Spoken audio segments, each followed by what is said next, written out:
All right, everybody, welcome back to another episode of Luke Pipala Show with Shide. I'm in a kind of an interesting mood today. My morning started quite early. I was going to get coffee for, obviously, Shide, and but what happened was after that, I messed up. Spilled it everywhere. I messed up bad. So here's what happened. I go in. I'm going to get the coffee from Dunkin'. Yeah. I get your drink. I get her drink, and I get mine. Okay. I put your drink and I put her drink in the coffee, the cup holders, right? Yeah. And I put mine in the little cigarette thing, whatever you call it on the console. Not a cup holder. Not a cup holder Not at a all. cup holder. No security whatsoever. Yeah. Okay, so I pull out onto Mahoning, and what happens? I'm trying to hold it like right here in the console, and it spills all over the passenger. Did it do like the front flip thing? It did. Yeah. It somersaulted into like right in front of the passenger seat. Okay. My God. And the worst part is when the lady handed all the drinks to me, she goes, "You want a drink holder?" I said, "No." I saw this hack. I saw this hack on like a Facebook reel or something, and it was what you do with the drink holder. And if you like take your drink holder, Right. okay, and you put it in the cup holder in like your truck, so you put two cups where like in like you put the drink holder, the two cups in the two cup holders in your car, in your car, then the other two will just kind of hang over on the side. But the way that it's balanced, it stays there. Huh. I saw. Yeah, I haven't tried it out yet, but I mean it seems pretty cool. Well, something else was kind of cool. Not for Shannon Sharpe, Yeah.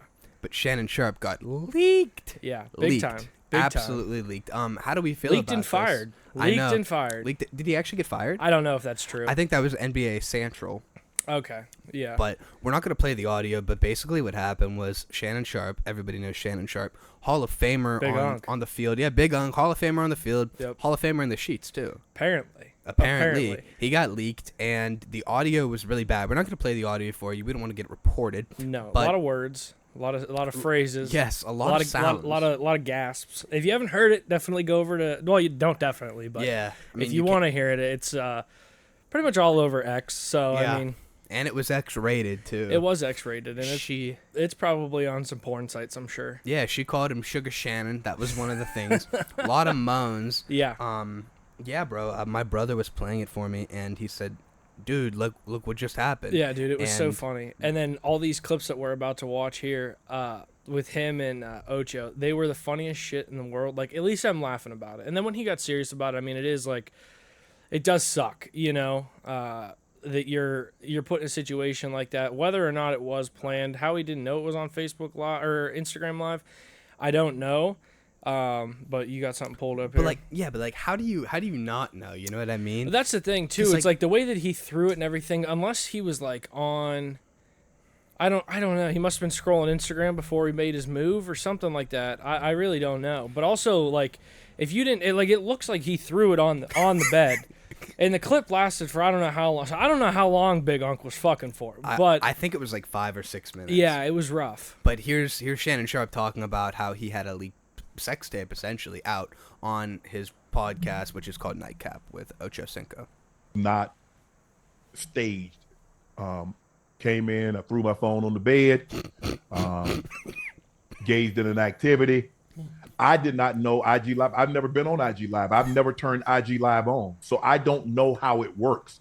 And so all of a sudden, my other phone is going off and people are calling me FaceTime that I've never talked to a day in my life on FaceTime.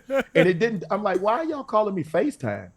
And after a while, Jamie, and he says, Shannon, you on IG Live. I'm like, doing what? You know, I'm like, what am I on IG Live for? I ain't hit no IG Live button.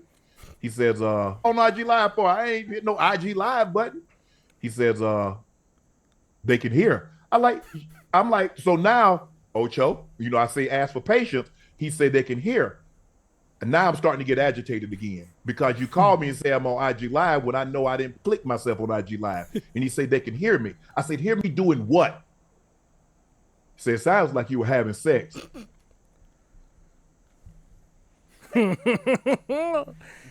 And so then Ocho chimes in. Yeah. Chad Ocho Cinco. And this exchange was so funny. Dude, Like- it was. I know exactly what you're talking about. Ocho's already such a funny guy, but this exchange it was so funny. My keyboard's wet. Hold on. The exchange, and Ocho Cinco's always unfiltered. He's always been unfiltered. Right, and that's like he's openly talked about situations, Yeah. inappropriate situations like this. So it's just funny to hear him kind of talk through it. We're gonna hear him do that right now. To bungee jump in like that and be able to say some of the things that you were saying, is it. What was I saying, Ocho? What was I saying? I ain't hear. You was like you gonna take this dick. Now, I'm just saying I ain't never heard you talk like that. I ain't never heard you talk like that. Now what we do got to work on is ain't nothing wrong with your hips, but we got to work on your cardio. Because you was breathing heavy. You shouldn't be breathing that heavy. You shouldn't be breathing that heavy. So we got to work on your cardio. So Ocho, when you lift weights, we got to get you on the cart. Hit the Ocho, but treadmill you got first. Do the Ocho. step, Real talk, do though, the Ocho. Your boy, hey, Ocho. to bungee jump in like that and I don't know. Was Shannon was he being real after that? I didn't watch the actual show. I didn't either. Why would you? Yeah, but yeah, that's all. Yeah. It's just so. It's so funny. it really is. There's a lot of shit that was going on in sports this week. Honestly, A lot. our boy, we are both Browns fans. We will both proudly say that. Next Proudly? next part, not so proudly. Deshaun Watson's back in the news, Luke. Don't know if you saw that. I know you saw that. Everybody's seen it. I saw it. Every single person's seen it. So what do you think before we begin? We talk about the article. Do you think he's innocent or guilty? I don't want to say anything about innocence or guilty because I don't know what's come out. I know that there's talks about there being a video out there. I hear it's damning. Yeah. I think really the one thing that irritates me is just all the civil suits that are out against him and no criminal. I mean, yeah, at least for this one. Like she filed a civil suit, but nothing criminally against him. So it's all, kind of a money grab. It happened 4 years ago, so she's waiting until after all these other girls came out and said something about it. But I'm not damning her. Obviously, if something happened, it's a serious incident. Yeah. But it doesn't look good. It looks really bad. So this is from the Atlantic right here. Yeah. It says 3 years after 20 women accused Deshaun Watson of sexual misconduct, the Cleveland Browns quarterback now faces new legal action from a Texas woman alleging sexual assault from an October 2020 incident. Yeah. Yeah. And so they have a link here of the timeline of all his troubles since 2021. It's making you do this. Well, we're So not going to never do mind. that. I'm not paying for that. No, absolutely not. But I mean, I read the article about this. Basically, what she was saying is that she had invited Deshaun Watson in. She was finishing her makeup or something in the bathroom. She was trying to have a conversation with Deshaun. He seemed agitated. After that, things kind of progressed when she came out of the bathroom and saw him laying butt naked on the bed. And then he insisted that she massage his ass. And then after massaging his ass, he then forcefully initiated intercourse with her. It's really bad. Yeah, it's It is not really bad. It's not good. And there's a video going around of Dan Lebitard. You know who he is. Yes. Used to be on ESPN. Now he is on DraftKings Network. But he was talking about Deshaun Watson. I believe this is the video. And if it's not, I apologize, and we'll find that video. It is not loading currently. But anyway, I'll just describe it for you guys. So he thinks that the Browns wanted to get out of this contract with Deshaun Watson. I've made the joke already around the town. I can definitely see it. Yeah, and so what Lebitard said, and I'll stop recording here because there's no more video. What he said was he thinks legit Deshaun Watson's play is awful. It's not good. God awful. It's not good. I saw a stat, and this was reported by Rich Eisen, I believe. Rich Eisen was saying how the only other quarterback that commands 12% or more of the team's available salary is Mahomes. That's it. And so so when you compare Yeah. the two quarterbacks and what they're doing and what they have done, I mean, it's definitely tough. I mean, It's I don't really wanna, tough. I want to play devil's advocate a little bit, not on the allegation thing, just about his play.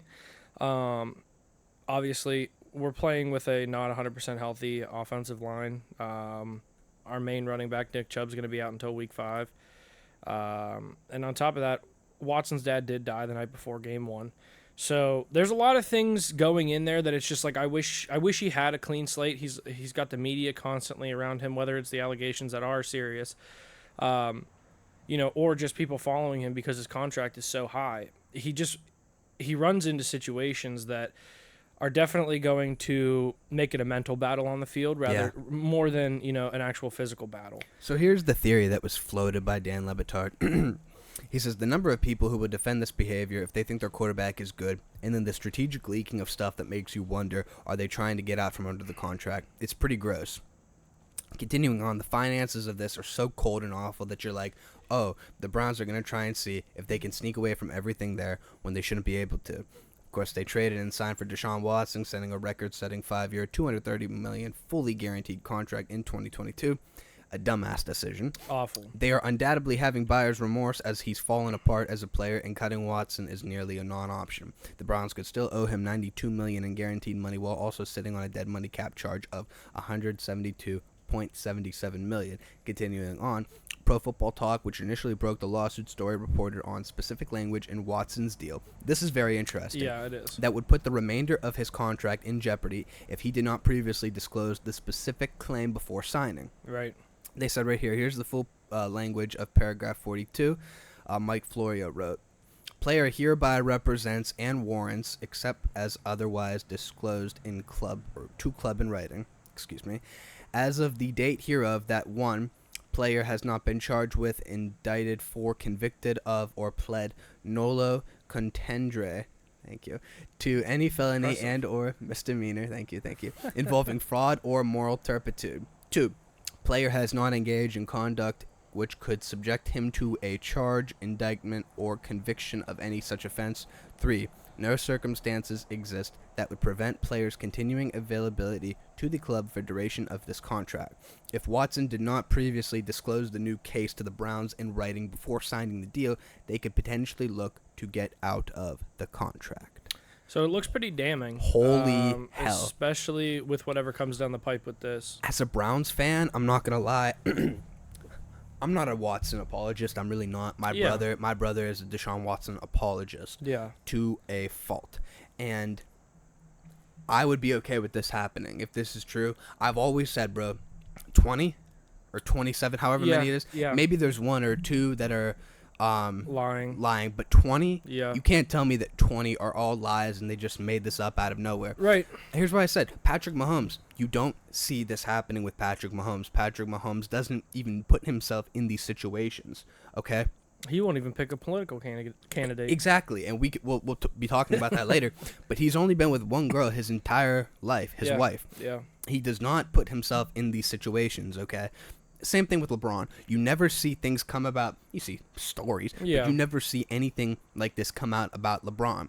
The great players, and Deshaun Watson was a top 5 MVP caliber quarterback. Absolutely. The great players are not supposed to put themselves in situations. Regardless if this is true, you went to the massage parlor. Right. The shady massage parlor. Regardless if this is true. So it frustrates me that... And they could pinpoint a connection. They could pinpoint a connection with Deshaun to all 20 women. I know. So that's really the issue. Is like it'd be easy to say, oh, they all didn't have the same job, or they were all, you know what I mean? Like it really does suck. The one reason that I would say that I'm not that I want to hold out on Deshaun, and this is simply now talking about the sports aspect of it, not about the legal aspect of it, is because everything that's happening with Deshaun right now is exactly what was happening with Baker Mayfield. Okay, we talked about this earlier. Not exactly, but I mean, this is what happened with Deshaun with Baker on the play side of things. Everybody hated Baker. Baker wasn't winning us games. Baker looked like shit. And dude, I love that you're bringing this up because we now have the stat comparison. Okay. So it says right here, this is Bleacher Report. Yes. It says Deshaun Watson has only played in 13 games versus 30 for Baker since signing a fully guaranteed 5-year, $230 million contract. Watson has had worse in every significant stat since taking over for Baker in Cleveland. Okay, so let's do the comparison. This is shocking. This is the same amount of time, right? This is when Baker left the Browns and Deshaun since joining the Browns. They swapped, okay? Baker, 44 total touchdowns. Deshaun, 17 total touchdowns. It's rough. Baker, 18 interceptions. Deshaun, 17. But to be fair, Deshaun only played in 13. Baker played in 30. Yeah.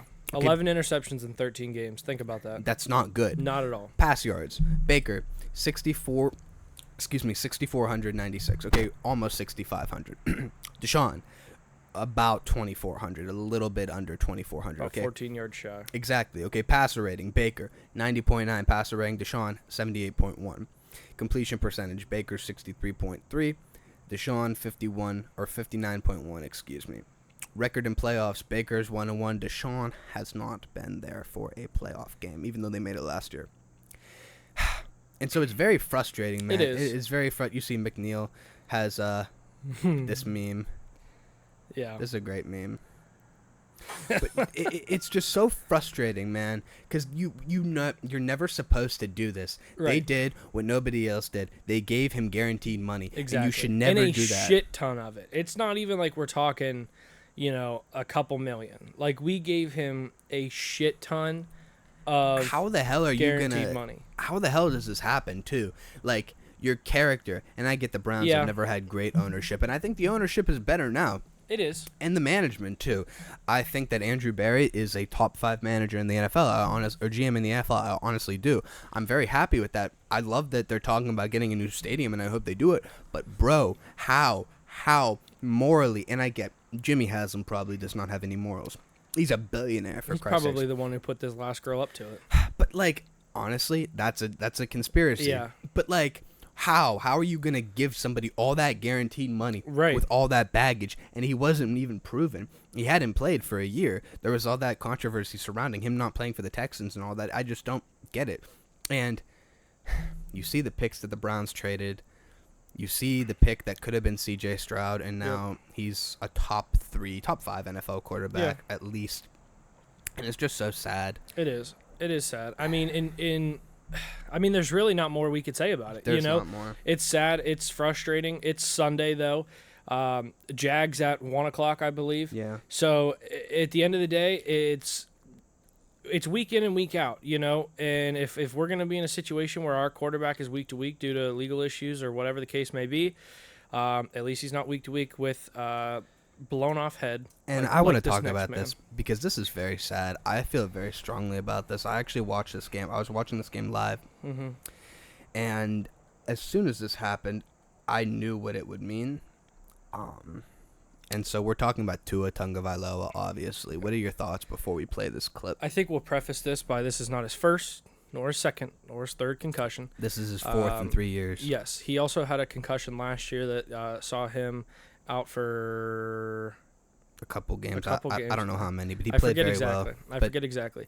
But a concussion that he received, and then proceeded to convulse basically on the field, and almost have what looked like to be a seizure. It was scary, to watch, to say the least. But then this one, We'll play kind it for of you. the same thing happens. If you compare the last one where his fingers, I remember his fingers He was going kinda like contorting this. like this, Yes. yeah, and he did the And same he did thing. the same thing. Go ahead.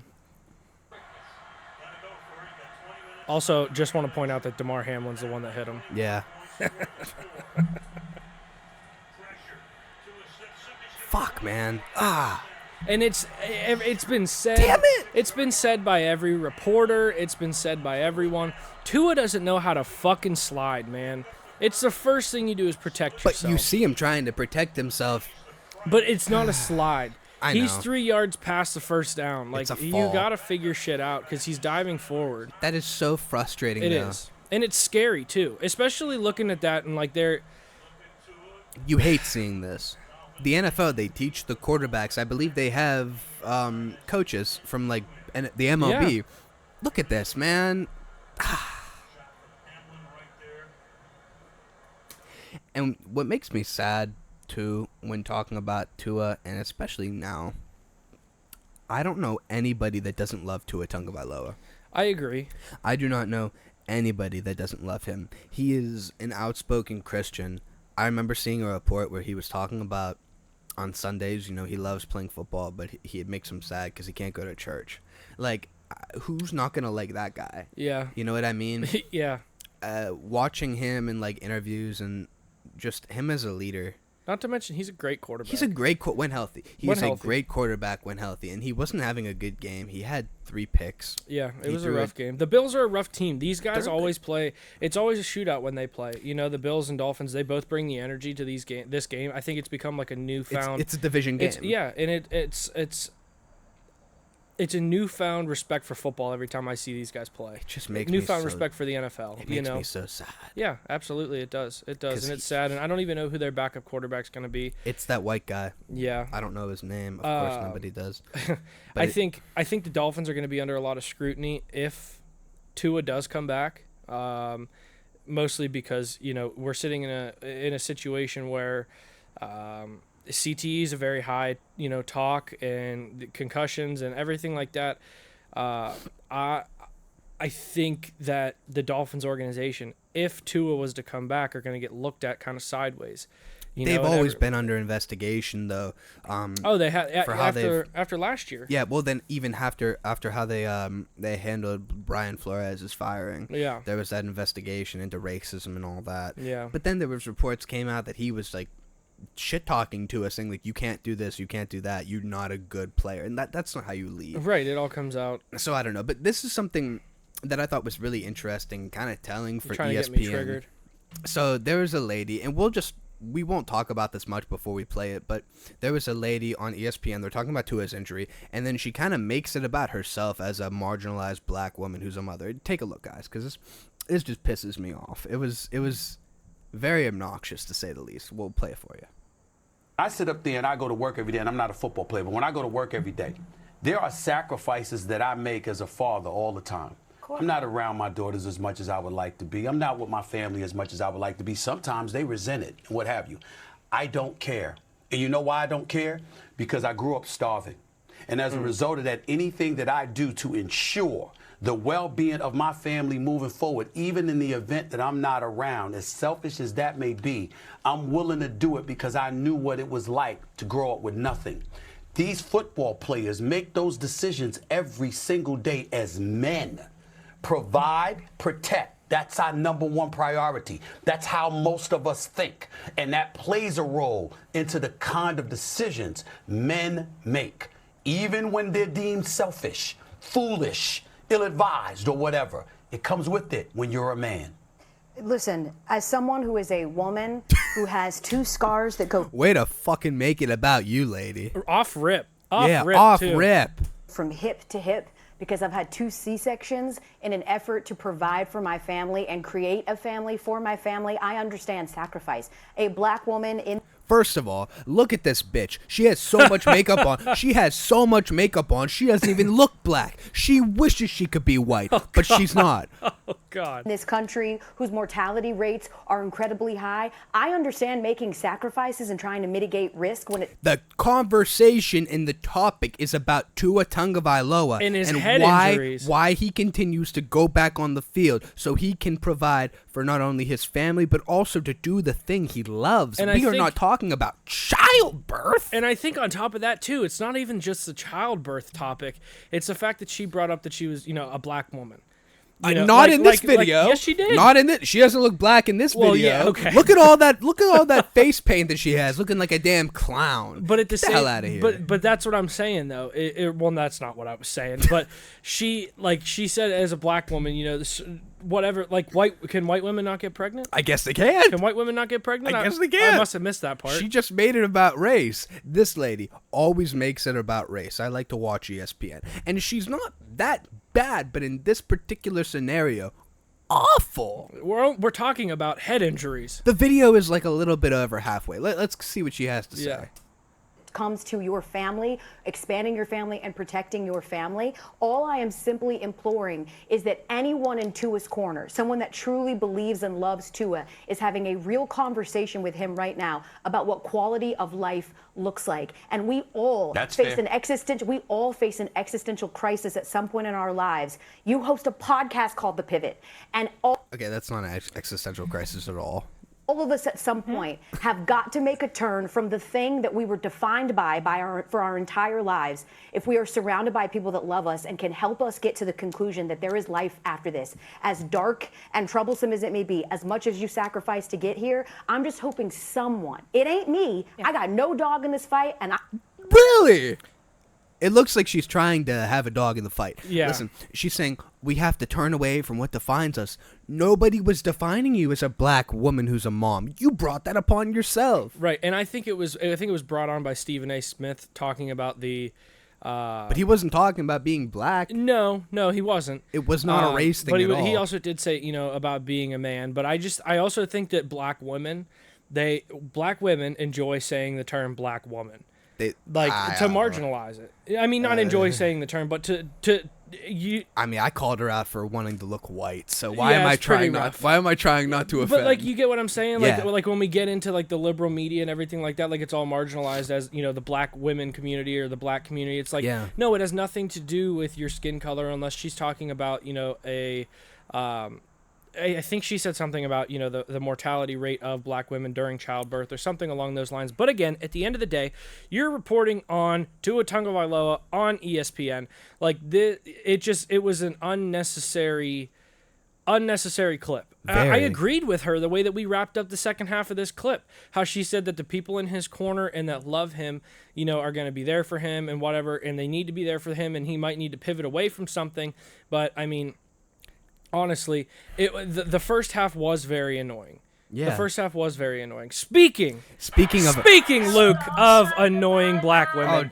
I spoiled the clip. Speaking of annoying black women. And then we'll go one more NFL story after this, but I just had to put this in because we were talking about a woman who happens to be black and was being annoying. Well, what do you want to say before we play this? I want to say that we focused a lot on race, and as two white males, we are not racist. We are just simply stating the facts and reviewing things. I would have voted for Obama if I was old enough. I probably would have done the exact same thing. And, I love the Browns. There's a lot of good black guys on there. I have some black friends, but that's not a great white guy, explanation for anything. Comedy podcast. Yeah, we're back. We're back. So, we'll just play the clip. Hello to all my divine nine brothers What and the sisters. fuck? Who's that? And my sorors.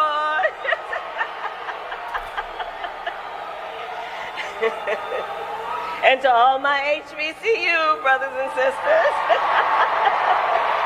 Hold on. Hello to all my divine nine brothers and sisters. Divine Nine? Divine Nine brothers and sisters. Divine Nine. I Look at that laugh. I It's would just back. like to preface this because I know we're gonna jump into the politics, folks, and we're gonna get heated. It's gonna happen. We're gonna go back a little bit prior. But I will say this: if you think that I am gonna be able to withstand 4 years of listening to this fucking laugh, it could really happen. Oh my God, I can't fucking stand the way she sounds. It is so bad. It is so bad, Luke. I don't think that that's nails on a chalkboard times 1,000. That cackle, what the fuck is that? That cackle, the laugh, oh my Christ. Oh my God. I think that she laughs like that every time her husband takes his dick out. 100 per fucking cent. Could you imagine being married to that and you're going to have sex with her, you pull your pants down, and she goes, ah! Her husband might have a pussy. Honestly. Anyways. And my sorors. Soros. I think sorority sisters? I think that's what that is. And to all my HBCU brothers and sisters. The brothers and sisters. My HBU brothers and sisters. I understand code switching and different things like that, but and at the same people time, low-key shat on us for that. They did. Because I mean, listen. We're not dumb. Code switching is obviously a thing, but when it comes, there's a point in time for it. So you're gonna code switch. I mean, if we're talking about the black culture, they're going to code switch when they're around white people. They're going to maybe talk a little bit differently, and then they're going to switch. And when they are in a group or in a conversation, the slang or anything like that comes out. Obviously, I understand that. But when you're running for the president of the United States and you're just chameleoning, like that's, I don't even know if that's a fucking an adjective, but you are becoming a chameleon with these different crowds that you're in front of. We saw it in Detroit. We saw it in Pennsylvania. We saw it obviously right then and there. Like in Atlanta too, she did this as well. Of course she did. I just think it's a greater representation of like you're not being honest to the voter. Like if you're gonna switch up and do all this, she's obviously switching up all her policies. Right. It's just cringy, and we'll get to we'll talk about politics a little bit more. But I have this one more video of another Democrat woman. This woman is married to a gay man, Tim Walz. This woman is married to a gay man, and she went viral last night. She was in Wisconsin, and they were at a rally, and she was campaigning for Kamala Harris. And once again, this woman, which I couldn't tell you her name, it looks like Mary or I don't know, but Anne. I bet you her name is Anne Walz. Let's see here. Her name, I don't know what it is, but anyway, fellas, she's married to a gay man. She's married to Tim Walz, and she gave a speech that was very Hillary Clinton-like. Here we go. I liked it when she did this. Turn the page. You like that? Turn the page. Okay, so I need you to be with me and practice with me. What are we going to do? We're going to turn the page. Oh, pretty good. Do it again. We're going to turn the page. And we're going to turn the page. All right, so I'm going to be watching you because when I see Wisconsin, holy hell, and I'm going to watch you nationally on TV because this is a pretty important place, and Minnesota helped you practice with this. You just show me this. Turn the page. Turn the page. Right? Yeah. Turn the page. And you know what else that looks like? Bye-bye. Bye-bye, Donald. Bye-bye, Donald Trump. Good God. We are turning the page. Turn the page. Turning the page. You know, Luke, I want to play that clip real quick again when she yells. Go ahead. Go ahead. Turning the page. Turning the page. It is amazing. 52 days and we are turning the page. Turn the page. 52 days and it is bye-bye, Donald Trump. That is a Bye-bye, liberal Donald white Trump. woman for you right there. It is. And honestly, Luke, I look at that clip and I look at that crowd, and as a big man myself, I say this respectfully. I didn't realize that they were able to fit every fat retard in Wisconsin in one collective area. But they managed to do it. I guess there's a lot. They managed to do it, and they're all turning the page with this psycho lady who pegs her husband.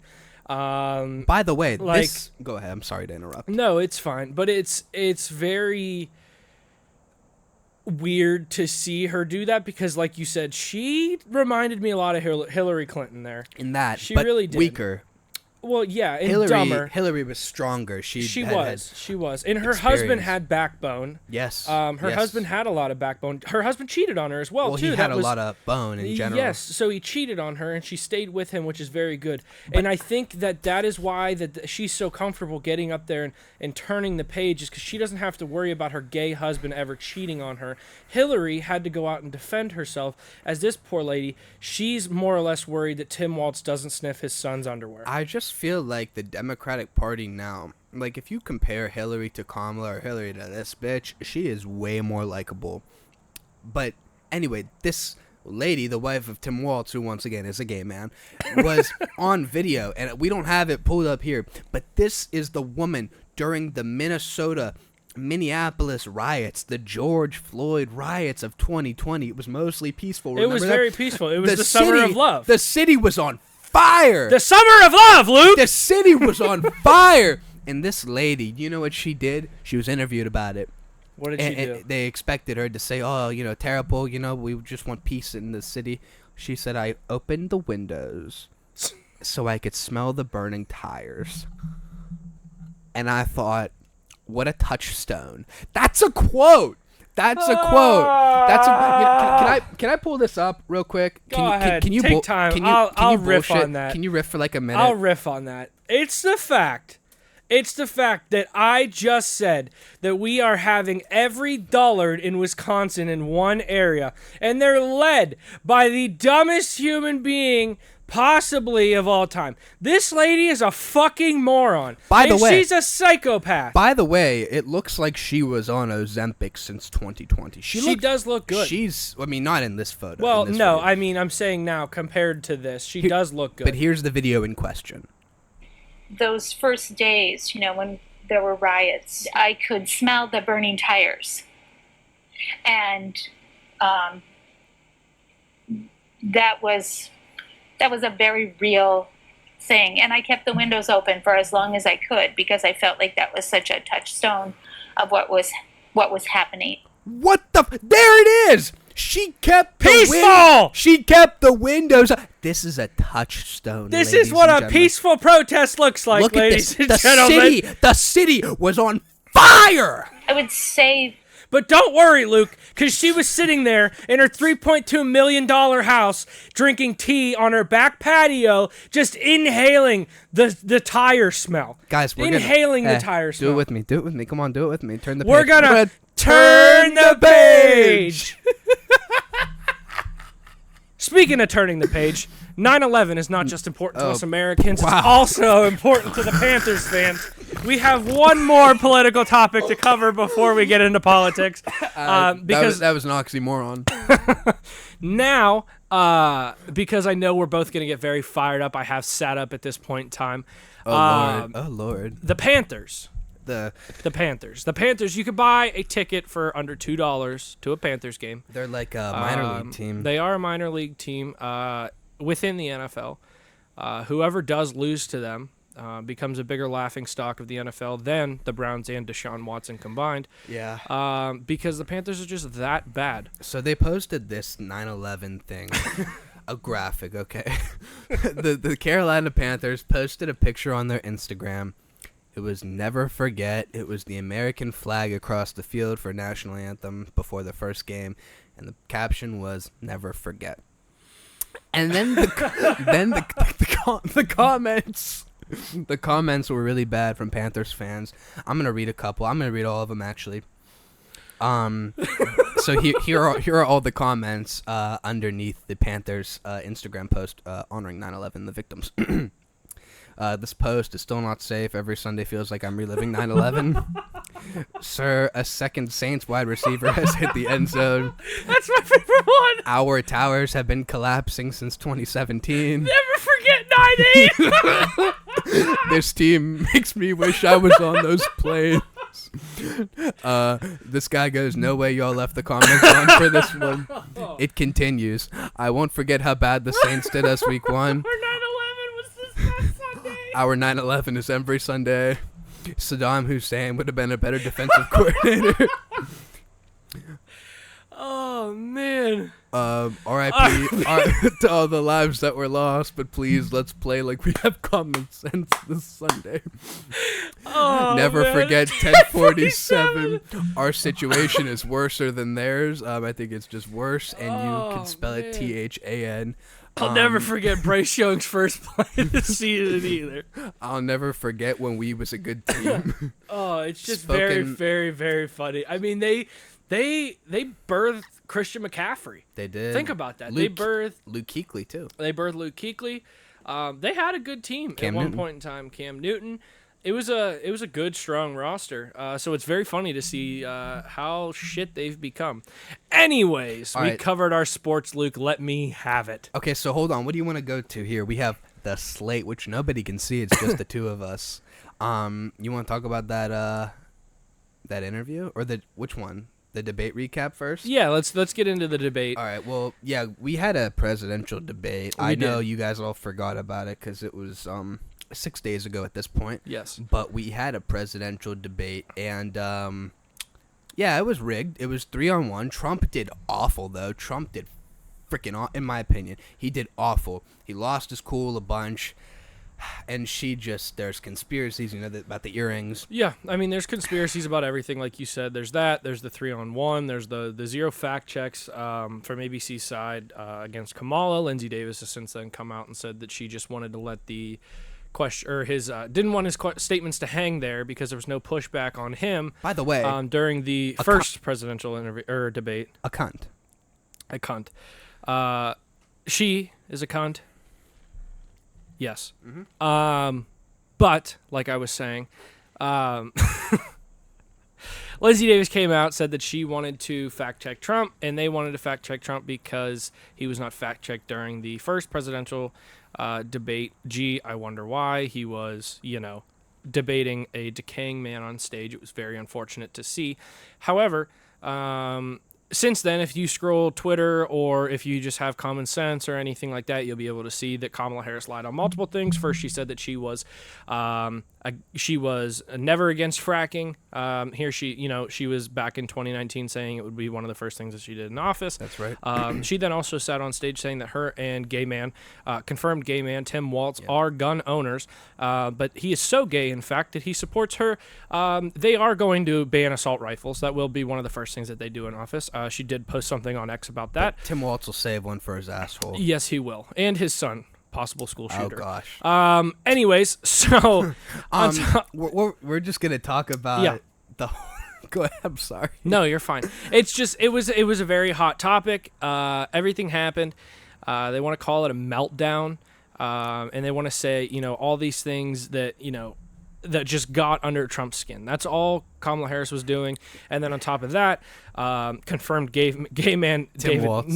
Dave Muir. Oh. Confirmed gay man Dave Muir was being a cuck throughout the entire thing, as was Lindsay Davis. Her mouth was so far wrapped around Kamala Harris's vagina that I'm pretty sure she was sucking queefs actively. That's interesting. It was just a very, very, very stressful situation to be in, especially if you're rooting for Donald Trump to win this election. I took 6 pages of notes. I threw them all away. You did, and they were also harder to read than Egyptian hieroglyphics. But it was an embarrassing performance from Donald Trump in the mindset of he fell for every trap that Kamala Harris laid for him. Every trap, Everything. the biggest trap, and I'm yelling at my TV. I'm not spanking. I'm hitting the notepad against my head. Dude, just tell her on the Afghanistan pullout, okay? There's a couple things I want to touch on here. When it came to the Afghanistan pullout, she somehow was able to finagle her way through that whole topic without taking a blow. All you say is you pulled out of Afghanistan. As a result, you killed 13 American soldiers. That's all you had to say. Their families aren't happy. That's all you had to say. Why don't you do it? A second thing, when she was talking about the crowd sizes, Ben Shapiro was talking about she's going to hit him on the crowd sizes to attack his ego. And it worked. It worked. She threw him completely off. I would just like to say, for the record, people shot. Yeah. One person shot a firearm at a Donald Trump rally, and they still didn't leave. Hit in the head. They still didn't leave. That's the thing. So at the end of the day, everything that Kamala Harris was saying to throw him off his game, even in the beginning, how she said, I'm going to tell you what you're going to see here tonight, folks. You're going to see name-calling, the same tired playbook. Guess what, Kamala? I'm tired of hearing that you were a fucking when you were a young woman, you grew up a middle-class person. So did we. We all did. It has absolutely nothing to do with anything. You're a fucking moron. I can't stand the fact that that's how she opened this up. That's how she opened up her first interview since getting the nod for Democratic... excuse me, the Democratic, why am I slipping on my word? Nomination. One word. Nomination. Thank you. It's embarrassing that you held her hand through the entire thing. And she was able to come out on top because she seemed halfway competent. So, it's a whole thing. It is a whole thing. We can go through bits and pieces of the debate for sure. I just have one thing that I wanna stress. My final point. Why I just think like Trump completely screwed himself over. Absolutely. I don't know who is around him, bro. I don't know who is in his inner circle, but stop. Fire them. You should not be talking about the cat story that may or may not have been true for Springfield, Ohio, and we will go back to this later. But I just want to touch on this, bro. When he said this, I threw my notepad against the wall. I was furious. In Springfield, They're eating the dogs, the people that came in. They're eating the cats. They're eating the pets of the people that live there. And this is what's happening in our country. My mom and I were watching the debate, and she's just like, cringing. Yeah. I'm like, fuck. It was tough to talk about. Nothing was set in stone. Nothing was, anything. Nothing was confirmed. And then he brought that up probably on the biggest scale that he'll see until the election. This was pretty funny, though. They made a remix to that on TikTok. We're going to play it. Yeah. They're eating the dogs. They're eating the cats. They're eating the pets of the people that live there. They're eating the dogs. They're eating the cats. They're eating the pets of the people that live there. People of Springfield, please don't eat my cats. Why would you do that? Eat something else. Eat something else. What a clip. What a guy. I'm sorry. And then here's the thing. There was a lot of times where they just flat out lied, okay? They flat out lied. And I think a lot of Kamala, people saying she won was just because the news did not fact check her at all. So this is Trump. And this was when he was talking about abortion, okay? And something that they said was, they utterly lied. Just watch the clip and then we'll talk about it after. Will she allow abortion in the 8th month, 9th month, 7th month? Come on. Okay, would you do that? She doesn't answer. Why don't you ask her that question? Why don't you answer the question? Why don't you answer the question? Why don't you answer the question? Why don't you, Kamala Harris, answer the fucking question? Exactly, that's all it is. Now, Because veto. can you watch? Roe This v. is Wade, Answer the question with your veto. You could do abortions in the 7th month, the 8th month, the 9th That's month, not true. and probably after birth. Just look at the former governor of Virginia. Okay, he's talking about the former governor of Virginia. We'll play that clip in a second. This is important. The governor of Virginia said we put the baby aside and then we determine what we want to do with the baby. President Trump, thank you. We're going to turn. Okay, she said that's not true, right?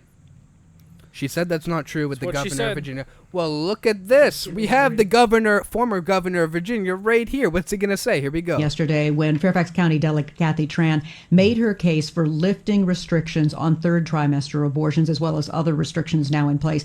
And she was pressed by a Republican delegate about whether her bill would permit an abortion, even as a woman is essentially dilating, ready to give birth. And she answered that it would permit an abortion at that stage of labor. Do you support her measure and explain her answer? Yeah, and I wasn't there, Julie, and I certainly can't speak for Delegate Tran, but I will tell you first thing I would say, this is why decisions such as this should be made by providers, physicians, and the mothers and fathers that are involved.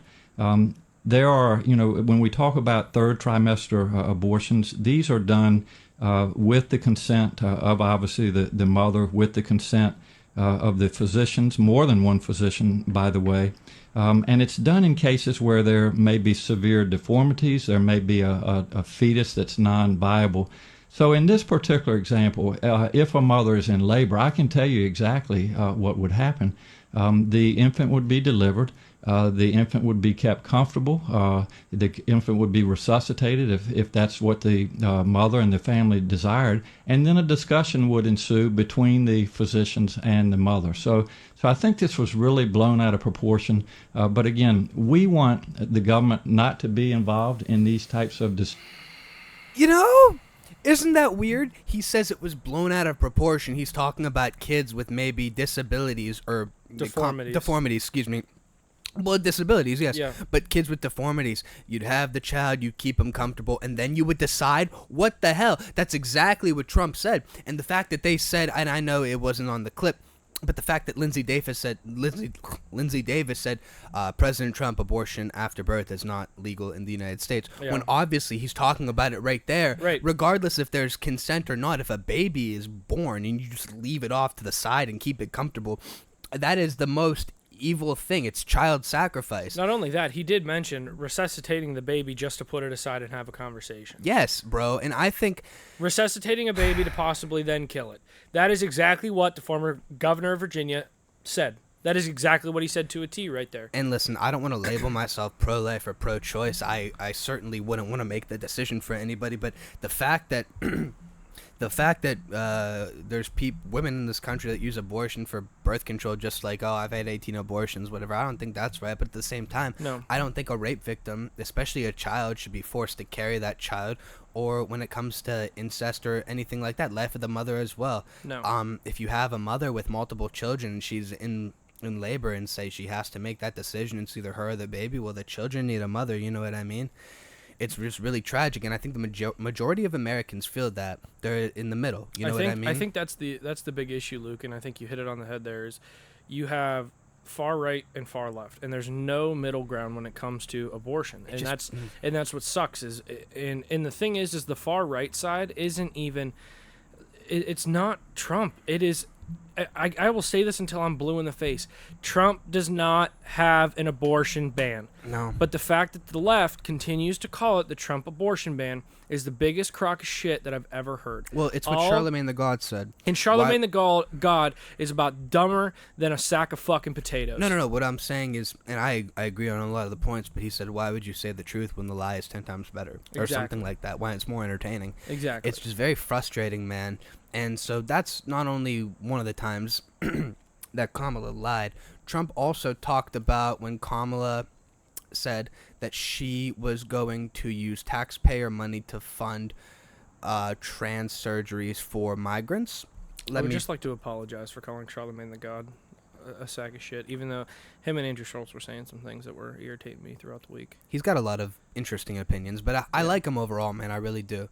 But here we go. So this is on CNN when they found this out, okay? So we're just going to play the clip, and then we're going to react to that as well. Here we go.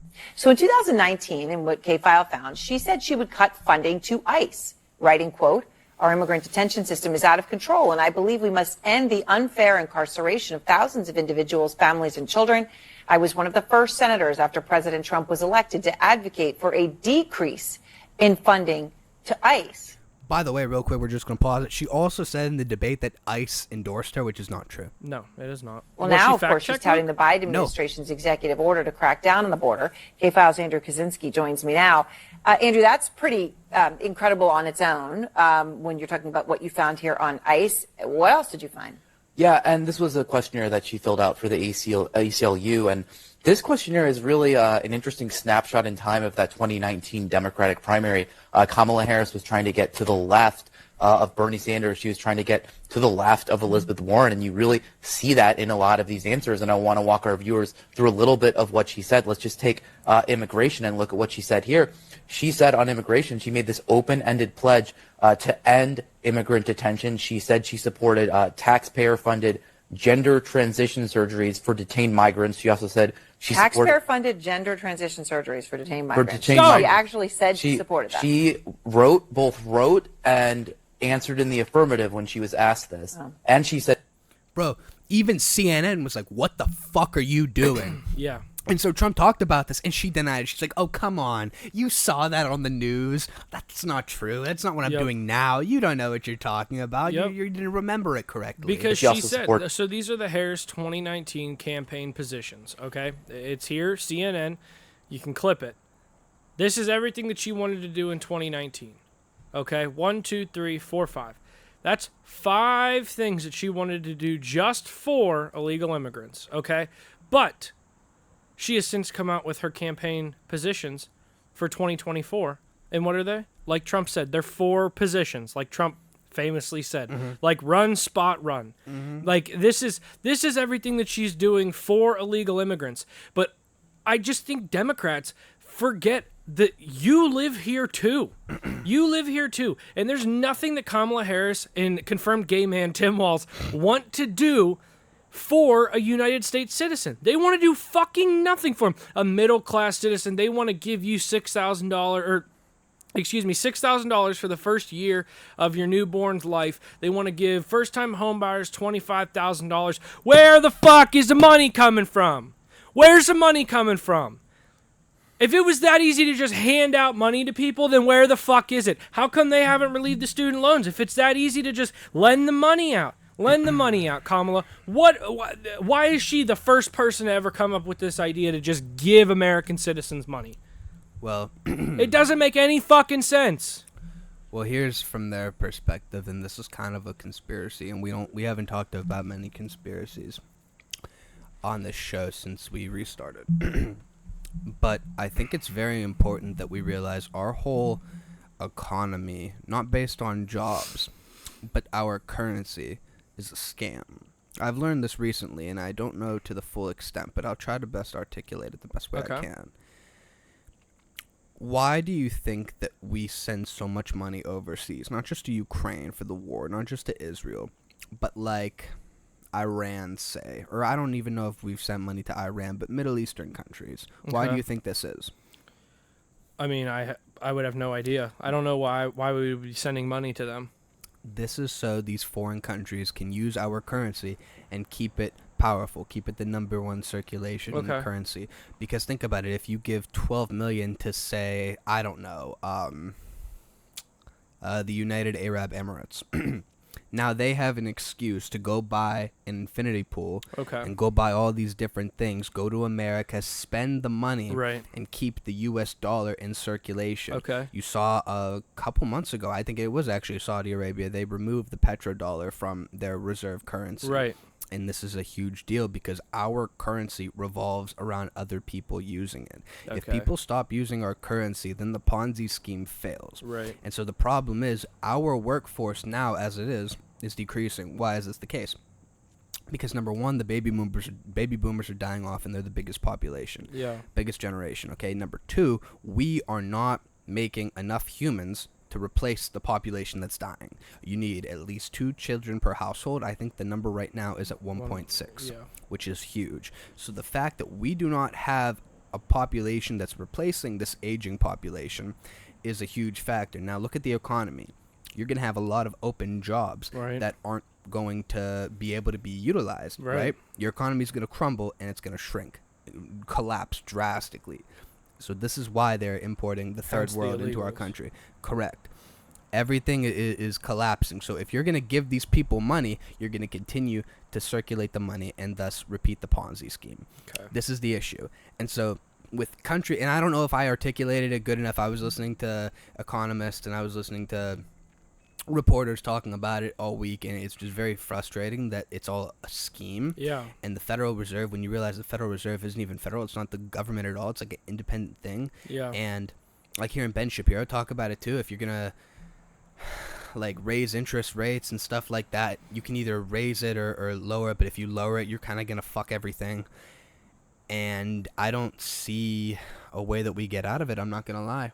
I don't know how we get out of it. We don't have our currency being backed by gold anymore.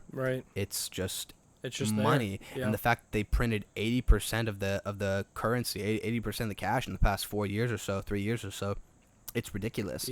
And so it makes a lot of sense. But they don't care about normal, to bring it all back. They don't care about normal average Americans. They don't care. The Democratic Party has proved that they don't care about the black population anymore. They don't care about the working class white voters anymore. They've left them behind. And so they care about the third world, people from the third world. I don't know if it's votes. I think it's more so what I just articulated over there. I think the votes help, but ultimately they want more workers. And you see people like Chuck Schumer talking about this, man. It's very chilling. It's very scary. You don't know what's happening, but you do see the migrant crime happening. Right. And that's the another point that I wanted to make was I want to say it was fact checked, but I don't have any of the statistics. But it wasn't fact checked, or it was fact checked in the debate that I believe it was David Muir fact checked Donald Trump by saying that the national crime rate's actually down. And it's not true. I saw a statistic that I think you sent me that says that violent crime is actually up. I mean, man, I'll look for it right now. We just had an instance with another, Haitian immigrant over this weekend that killed a family of 4 in their home, and I believe set the house on fire. Like, these are the issue is the Democratic Party just wants to use Kamala Harris as like that really bad like crackhead mom that's going to leave the house and she's going to go look for crack, and crack is illegal immigrants, and that's all Kamala Harris cares about right now is crack. those illegal immigrants, getting them in. And says, "Don't worry, honey, I'll be back for you." And all those Democrats sit there and they go, "Okay, go get them, go do whatever you want to do," because they just don't seem to care. It was very eye-opening in the debate when Donald Trump called Kamala Harris out and said, "As the president of the United States, you have the right to sign a bill to close the border. It doesn't have to go through state, doesn't have to go through Congress, none of that. Yeah. All you have to do is just sign the bill." And she said, "Wake Biden up in Washington and sign the bill and close the border." That was funny. And close the border. Why won't she do it? Why won't she do it? All we see, it doesn't even matter if they're eating the fucking cats. It doesn't matter if they're eating the cats. People are going out in these town hall these town hall meetings, and they're giving speeches saying that these Haitian migrants are on their front lawn, they're trashing their house, they can't go outside anymore. I mean, how much more Haitian crime are we going to need before, or illegal immigrant crime, not just the Haitians, are we going to need to be like, hey, let's take care of our fucking community? Nobody cares about their community anymore, and they're so brainwashed into thinking that they need to recant their statements. There was a lady in a town hall meeting that came, and she was saying how her elderly husband is, her husband's elderly. She's like 100 and some, 98 pounds, something like that. This, yeah. She can't protect him. She went back and she recanted her statement because she feels bad now, because the Democratic Party has made people believe that we owe them something. It's a cult, man. It is really a cult. And I think another L that Trump took wasn't even Kamala's fault. He should have said, you're in power right now. He said this at the end. He should have hammered her on this in the beginning. You're in the White House now. You're vice president. You are the second most powerful person in the world, hypothetically. Exactly. Why aren't you doing this now? Right. And to back up your point, man, we have a clip ready for you now. This is a guy in Springfield, Ohio, talking about this same problem, right? The migrant crime, August 27, 2024, at the city commission meeting. And he's talking about the migrant crime, and he's saying, like, when is it going to be enough? By the way, a black man telling you this, somebody that traditionally the Democratic Party would go after, but because of how they've conducted themselves now, you see more and more black men especially shifting over to Trump. So we're gonna play this for you, and yeah, man, I haven't watched the whole thing, so I'm interested to see what happens. Yeah, I did watch the whole thing, and it's very compelling. Let's see. Here we go. Kind of odd that like a guy like me has to come out from doing what I do on a daily basis to have fun, because I see what's going on in these streets, and I see you guys just sitting up there in them comfy chairs and suits, and I'm getting out here every day and I'm broadcasting this, and you guys are just sitting up there in suits or something. Like, I really challenge you guys to get out here and do something. These Haitians are running into trash cans. They're running into buildings. They're running into... They flipping cars in the middle of the street. And I don't know how, like, y'all can be comfortable with this. Like, I don't know, like, who's getting paid from it. I honestly feel like someone's getting paid from it in the background. You got a bunch of people on a bus getting dropped off at a gas station to come down here. I know a single mom that FaceTimed me this morning at the welfare office that really need something. And it's nothing but immigrants over there. And I don't even want to, like, seem like I'm coming down on the immigrants, because it's the people that's bringing them down here. Because wherever they're at, that's what they're used to, bro. They're in the park grabbing up ducks by their neck and cutting their head off and walking off with them and eating them. Like, y'all get the Highway State Patrol down here every week, and then y'all get like a task force for the Highway State Patrol, and they look for guns and they look for dope and this and that and the fourth. That same people that y'all got riding up and down Limestone doing U-turns, pulling people over for blinkers and pulling people over for, like, going left to center and, like, a couple miles over. Like, y'all can take them same people, the Highway State Patrol, and you can take them in every single one of their silver Chargers and Dodge Durangos, and y'all can take them to Sunset, and y'all can park them right over there, and y'all can teach people how to drive, since the Highway State Patrol knows so much about traffic laws and know what to do in traffic. Y'all pay them. They can go over there and teach these Haitians how to drive, because it's getting I'm getting thousands of views on these, and it's going to get bigger, and it's only going to get worse. And y'all sitting up there in these chairs, all y'all need to get out here and do something. Y'all making hundreds of thousands of dollars. Y'all need to put on a t-shirt and some Crocs, and then y'all need to come out here in these streets, and y'all need to go out here and I'm out here before the police is. Like, y'all need to do something, bro. Y'all really got to stand on business. Y'all getting paid all this money just to wear a suit and sit in a chair. I think it's crazy, bro. We got to do something, bro. It's kids out here getting hurt. Like, Only reason I even went on here and said something about it is because somebody told me they walking from the school and a Haitian almost ran into them.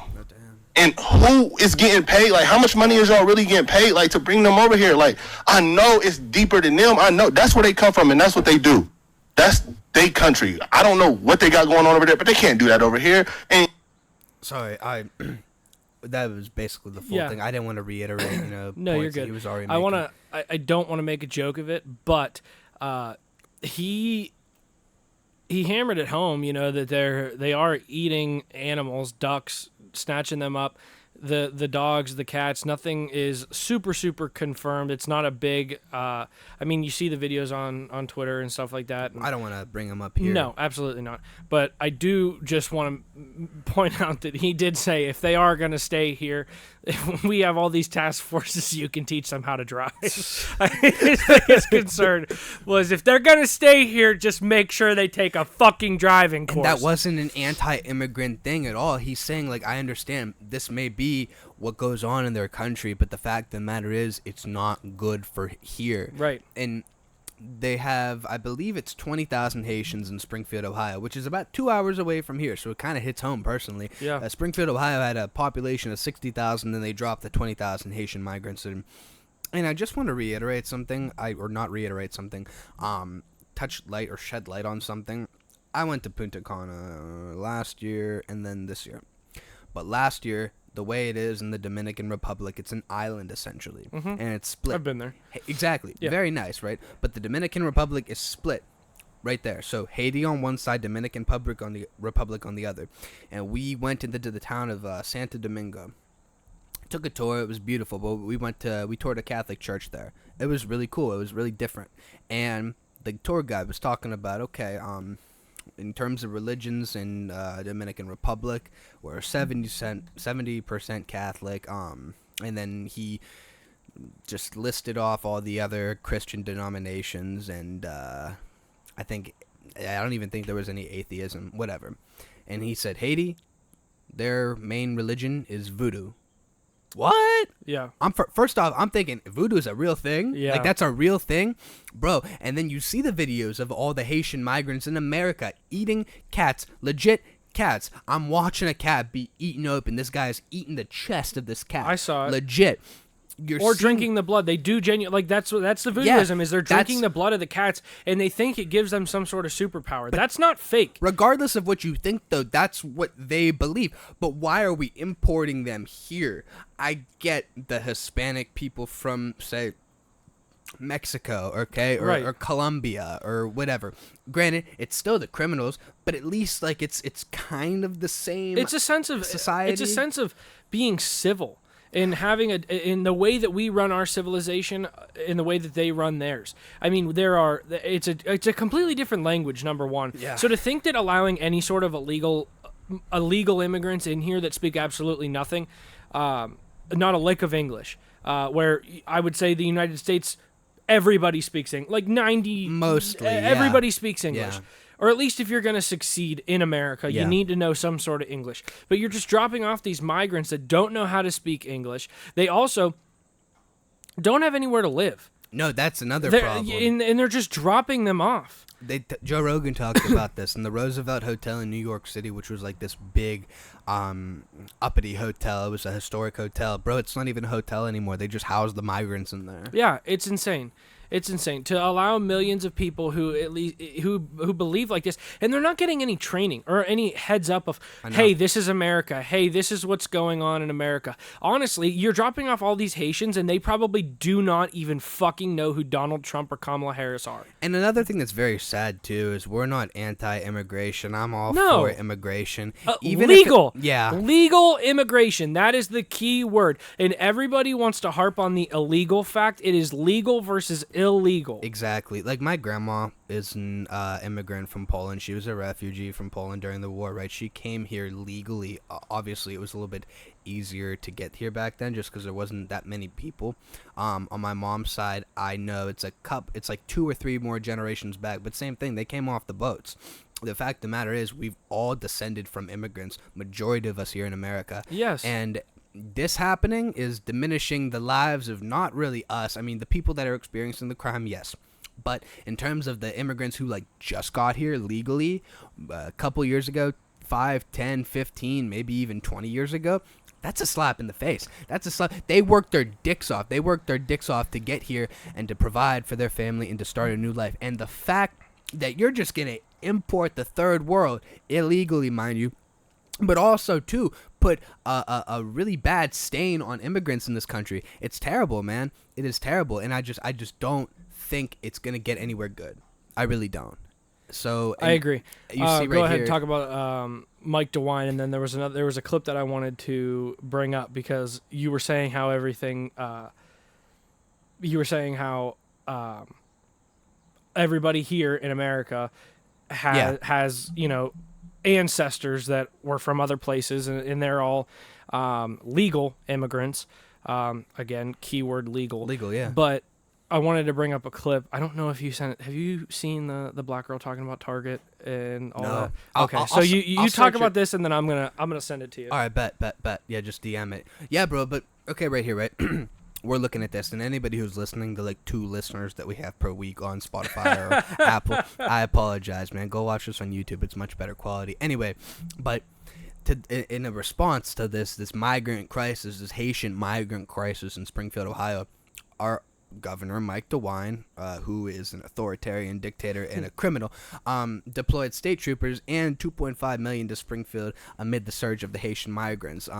He said, in quote, "The federal government has not demonstrated that they have any kind of plan to deal with this issue." We're not going to read the whole thing, but that's generally what he said. Right. So a couple of the new initiatives to add support is to create a school-based health clinic in Springfield, Ohio, to expand the primary care access for children and their parents throughout the community. Increasing support for vaccination. That's nice. Why are we doing that? Increasing support for vaccinations and health screenings through the local health department. Maybe vaccinate the Haitians, but I don't know why you got to vaccinate the population. Allocating additional funds to the Clark County Department of Job and Family Services. Two down.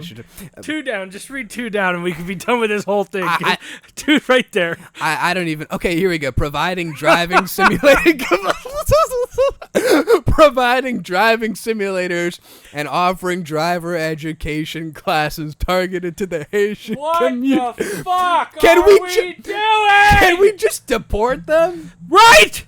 Ohio is deep red. Are you going to make it kind of red? You going to make it back to a swing? Trump completely made Ohio red, by the way. Nobody talks about that. No, they Florida don't. and Ohio and a couple other ones, too, were swing states, and now we're just deep red. Right.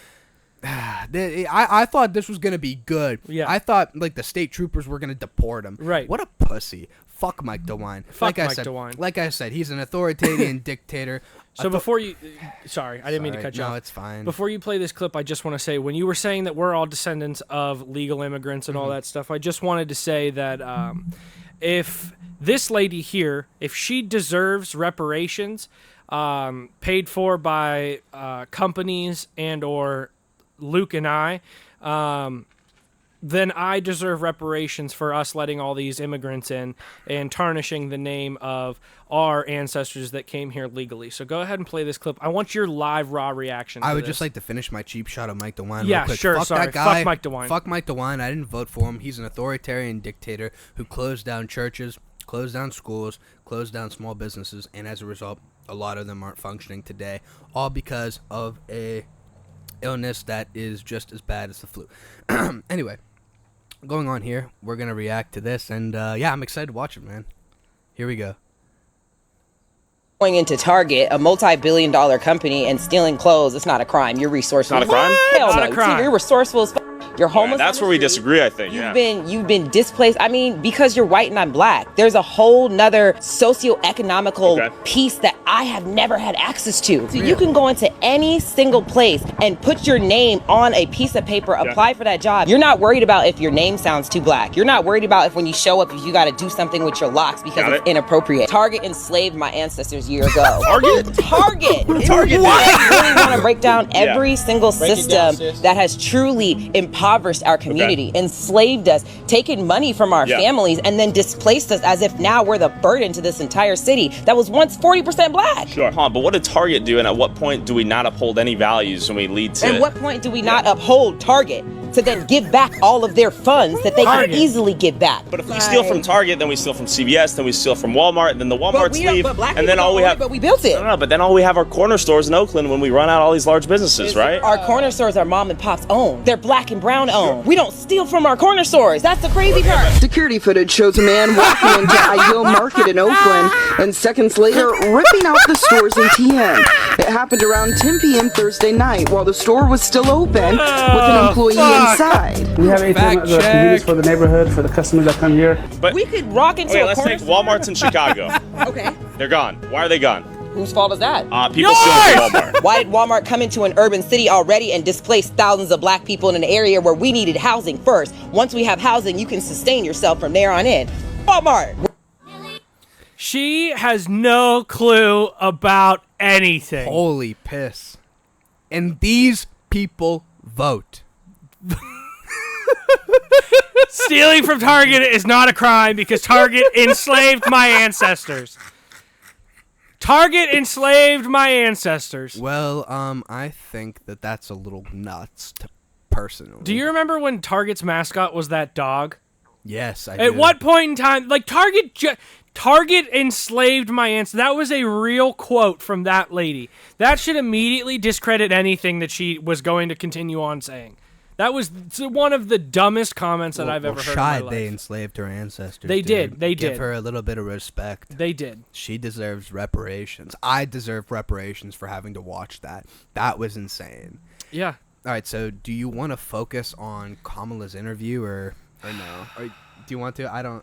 I think let's just get fired up here, Luke. All right, here we go. Let's get fired So, up. Joe, you want to do it?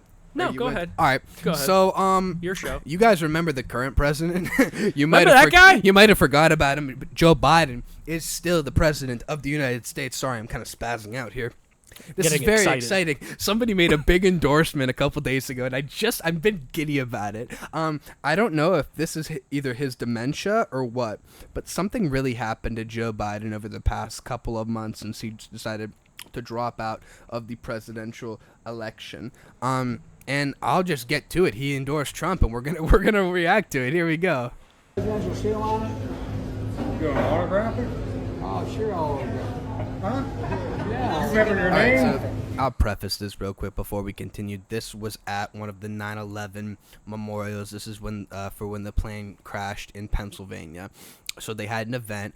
Biden, Kamala, I don't think confirmed gay man Tim Walz was there, but regardless, Trump, Vance were there as well, and they all came. Biden, Kamala walked in. They don't give a shit because they don't represent their values. Trump walks in and standing O. Applause. Standing Applause. ovation. We're not going to react to that. No. But so Biden was there walking around, whatever, and he's talking to people, and this happened. I don't remember my name. I'm slow. You're old part. You're an old part. Yeah, I know, man. I'm an old guy. And you're an old part, right? I know you would know And about so that. the Trump supporters calling him old. Being old. Oh, I know. He sees he's got the Trump hat on. That's the funniest thing. Well, he said, I don't know my own name. I'm slow. Right. The guys I grew up with. There was always one in the neighborhood. Well, I'm the only one. There you go, man. I need that hat. Want my autograph? He says, I need that hat. Oh, want my autograph? Put it on. Come on. I ain't going that far. Yeah. Put it on, Joe.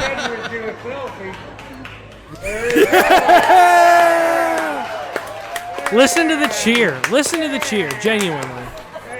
Listen to how many people are excited about that. Just remember, no eating dogs and cats. And then he goes, remember, no eating dogs and cats. They're good. Kentucky Fried Chicken. Our 46th president of the United States. You might have forgot about him. I know. I did too. But every now and then he lets us know he's still there. Yeah.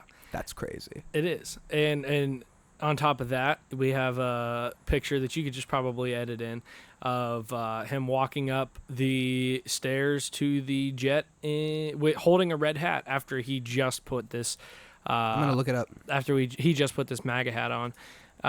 It's very, very, very, very funny that he was able to get that that kind of ovation and applause just by putting that hat on. You know what I mean? Yeah. Like, not a single person there enjoyed that he was there. And then you have him a little bit later. Everybody thinks that this is a shot at Kamala, because he was, like I said, walking up the plane. Which he doesn't like her, by the way. No, he hates her. She wants to take his job. It's frozen. Hold on 1 second, everybody. We're gonna replay it. Here we go. I don't think it's a Trump hat. It's not. Regardless, though, it's so funny. He loves his hats. And it's just very funny because that old man, like, there's no respect for our current president. It's my favorite thing in the world. Everybody has forgotten about him. Everybody's forgotten about him. Everybody hates him. And, like, I mean, I heard it was Ben Shapiro or Matt Walsh talking about it, and how literally people, no matter who the president was, it was held in, like, a high regard.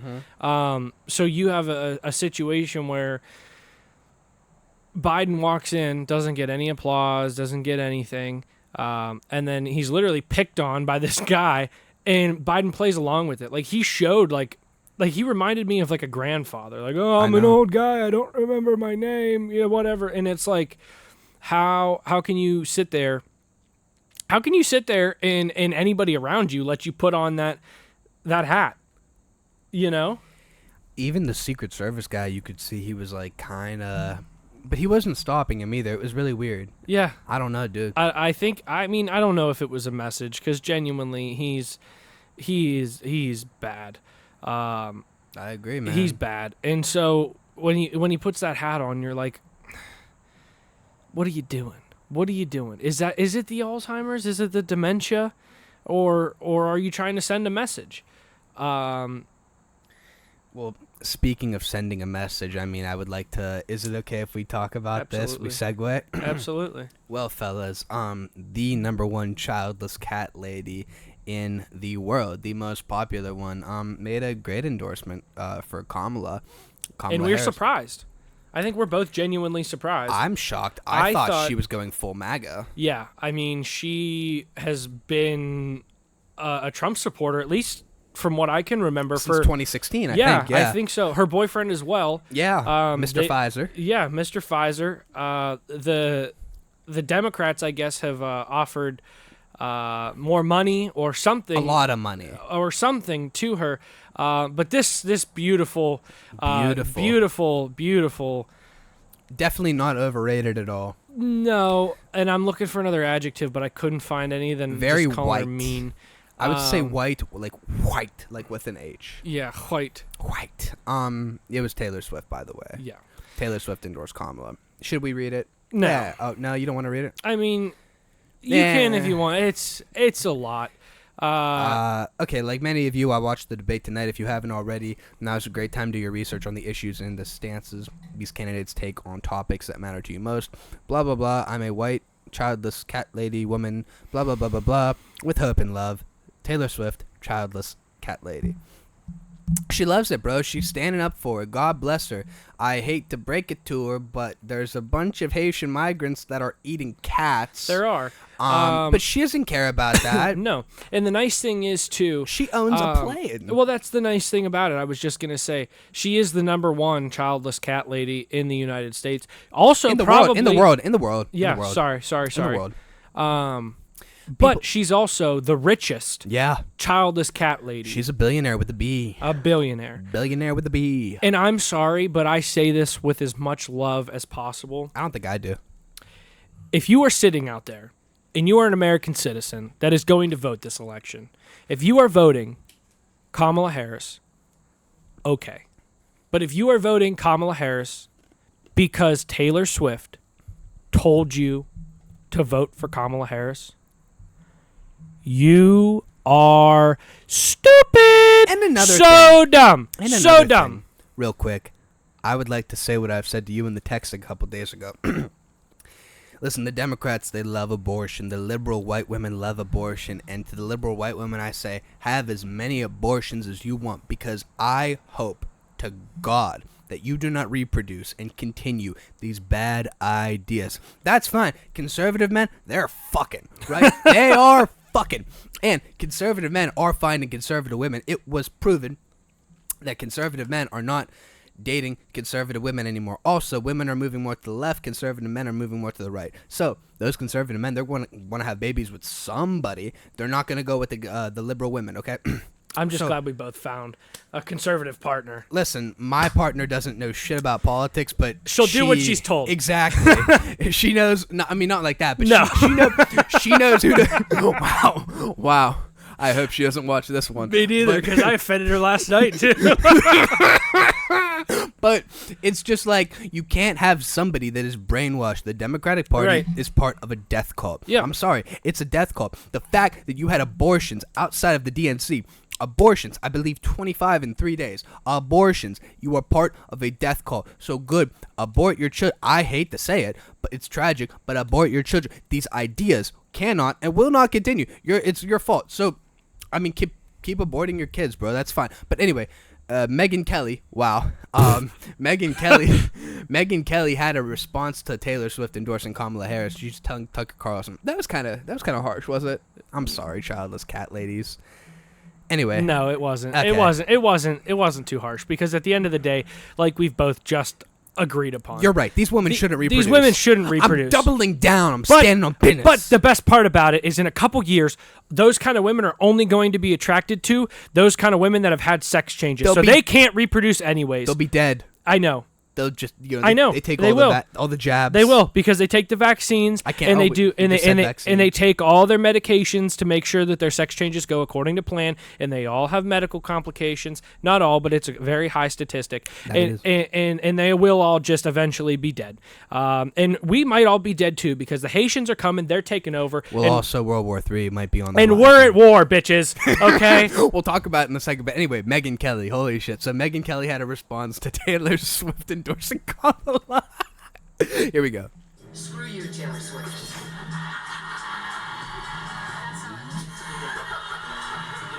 I hope this doesn't get copyrighted. She's voting for Kamala Harris because of Tim Walz's LGBTQ stance. Do you know what Tim Walz has done on the LGBTQ front? He's confirmed gay. Well, here's what's going to happen. He sucks cock! She's going to find herself down a rabbit hole on Reddit. Reddit's going to tell her she's actually a boy, and she's going to get sucked into this gender cult. And she's going to say, Mom and Dad, I want puberty blockers and cross-sex hormones, which will sterilize her. And they're going to say, no, you're a girl. And she's going to say, but I want top surgery, this benign thing, this double mastectomy where I'll have tubes coming out of me and I'll never breastfeed a child. I want that too. And they're going to say no. And she's going to go to a judge in Minnesota, and because of Tim Walz, the court will take custody of her, use the Medicaid funds in Minnesota to provide her all of those things, chop off her breasts, sterilize her with the puberty blockers and the cross-sex hormones. And when this girl inevitably comes to the conclusion that she didn't want any of this, that it only added to her problems, which were the divorce and the acne and the puberty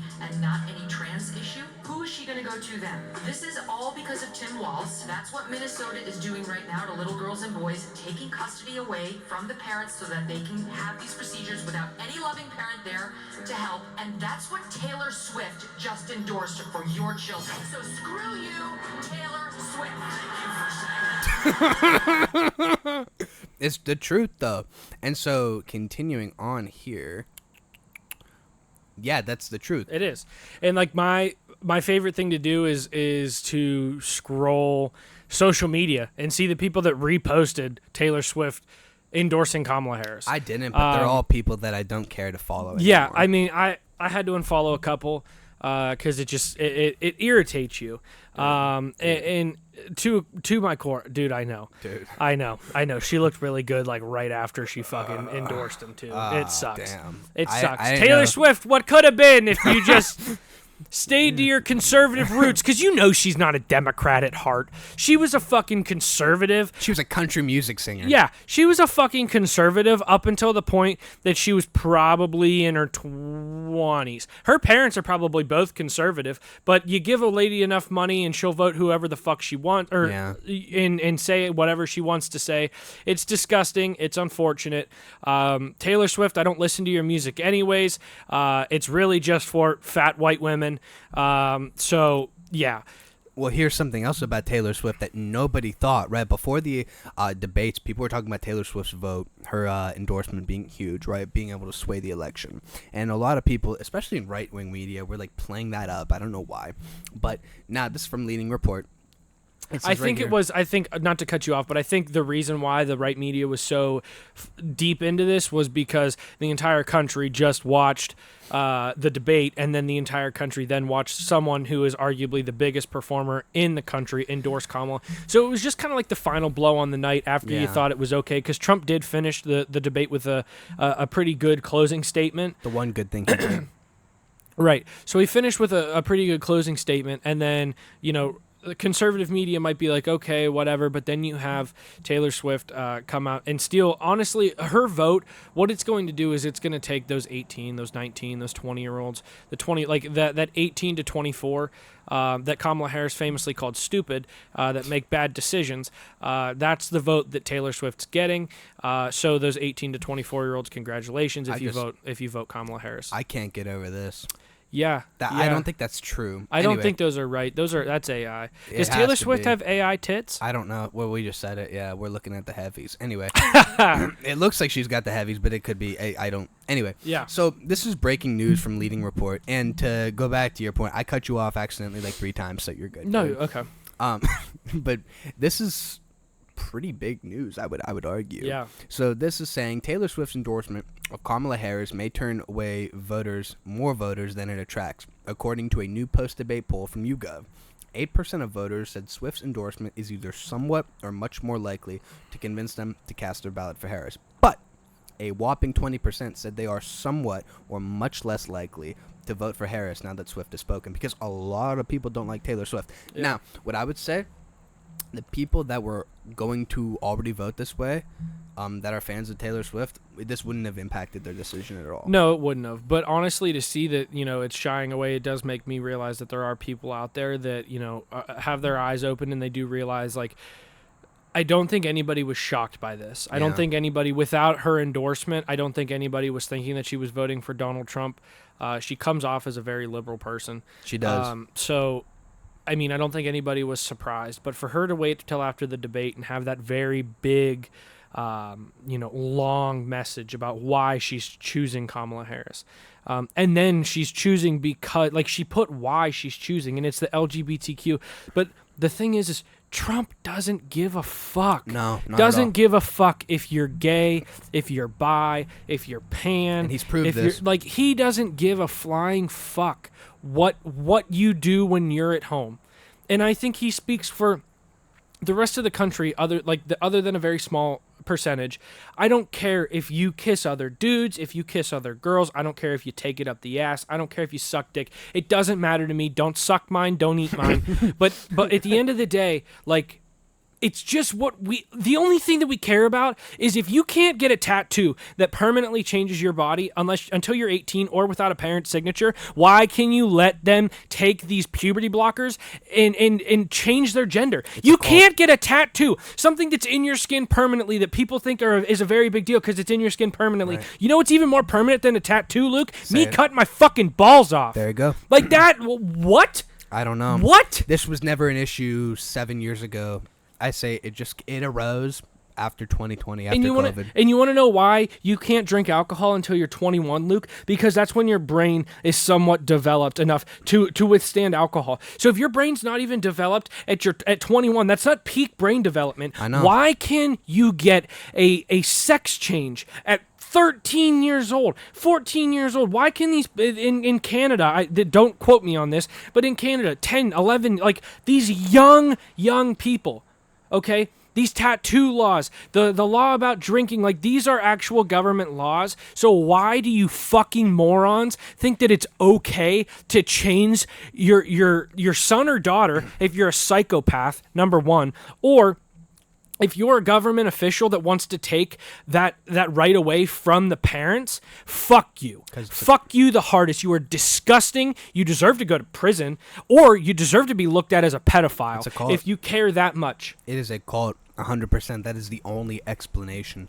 I don't know why you would do this. You can argue the argument of like inclusivity, okay, for trans people that are already trans, and like I like walked away from the mic like I wasn't still on the podcast. but the fact that you're gonna continue to push this, man, it's just another political issue. It's disgusting and it's terrible. But I want to get to something that's not political at all, even though they tried to make him answer a political question. This is Patrick Mahomes, and he was asked. And I think because Taylor Swift and his wife Brittany are so close, and she came out in support of Trump, they asked Patrick Mahomes who he was going to vote for, and it was kind of telling. I'll play it for you guys here. But he basically says, like, to summarize it, he basically says that, like, I don't want to pick a side and piss off another part of the country. So here we go. Former President Trump referenced you and family again today on Fox News in relation to this campaign. I just wonder what your reaction is to seeing that. Yeah, I think I've always said I don't want my place and my platform to be used to endorse a candidate or do whatever. Either way, I think my place is to inform people to get registered to vote. Is to inform people to do their own research and then make their best decision for them and their family. And so I think that's every time I'm on this stage and I get asked these questions, I'm going to refer back to that because I think that's what makes America so great. Wow. Translation: he's voting for Trump. Wow. Translation: he's voting for Trump. Yep. I mean, you want to talk about someone that I hate.